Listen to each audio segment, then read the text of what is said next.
that this is special. And it don't take, one, or it don't take a crowd of people to rah-rah you. As long as you are excited about it, then that's the number one thing that counts. Oftentimes, a lot of times when we do things as creatives, we always, allow people to, influence their opinions. And of course, you should be able to get opinions of others. But even if you know within yourself that this thing is special, then one day the breaking is going to happen. Oftentimes, what happens is we allow the opinions. Now, it has to be 100% guaranteed within your mind that this is special. And sometimes you could be able to be doing something, and then it could be ahead of its time. The time hasn't caught up with you yet. That doesn't mean you stop doing it. Like, remember where I was talking about the whole Champaign life? I knew that it didn't sound nothing like radio. There was nothing on radio that sounded like it. As a matter of fact, dude. When I first heard man. If you remember back in 2009, of course, because the record came out in 2010, in the summer of 2010, June 5th was the release of that single. And prior to the single being released, but as a matter of fact, "Beautiful Monster" was the first pop single, and they were looking to either release a song called "One in a Million" and "Champaign Life," and there was a big, huge divide within the realm of Def Jam on what should be the first urban single for Neyo, and that was the whole argument. They said, well, half of Def Jam said, well, "One in a Million" is safe. It sounds like what radio is right now.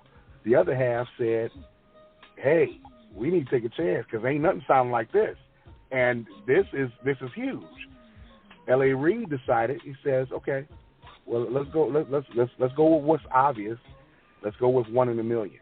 That was the decision that weekend. When he came back, he says, you know what? I changed my mind. Let's not be safe. Let's go ahead and take a chance. Either we're going to win big or we're going to lose big. But I think Champaign Life is worth a shot. And that was the thing that changed my whole entire life, because I never wanted to create music that was safe. I never wanted to create music that was I always wanted to kind of set the trend and not follow the trend, so to speak. That's been the trajectory of my entire career.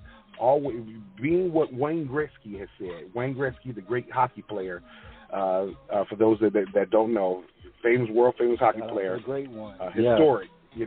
He said, "I skate not to where the puck is going." He said, "I skate not to where the puck, where the puck is going, and not to where the puck has been.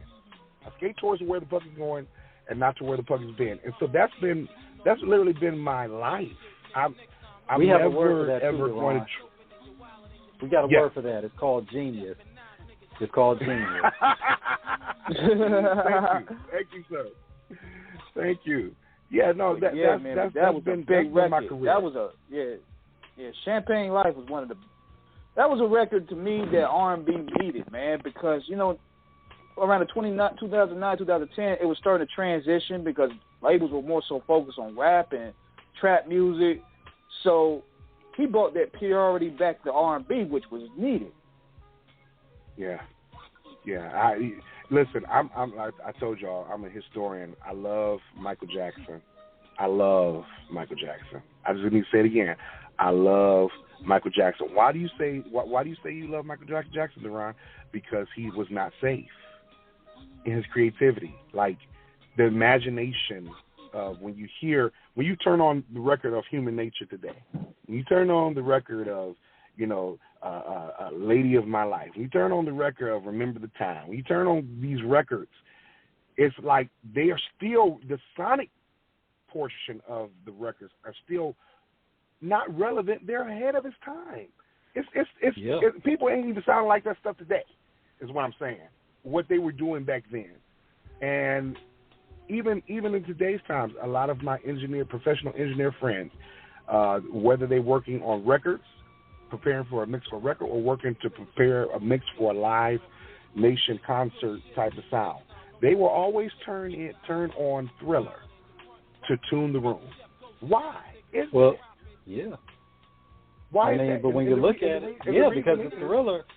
Yeah, what Quincy Jones did with that album was unbelievable. Matter of fact, we were watching. Deron, because you're a huge Michael Jackson fan, you probably watched this too in terms of the documentary. Of course, when they interviewed Rodney Jerkins, and he was talking about, y'all need. I think he was talking about. I think it was actually talking about a Stevie Wonder. It was Michael Jackson or Stevie Wonder album in passing, but he was like, if they can make it work at that time period, you need to make it sound like that too. This is what he was telling his engineers, or you're fired. But yeah. But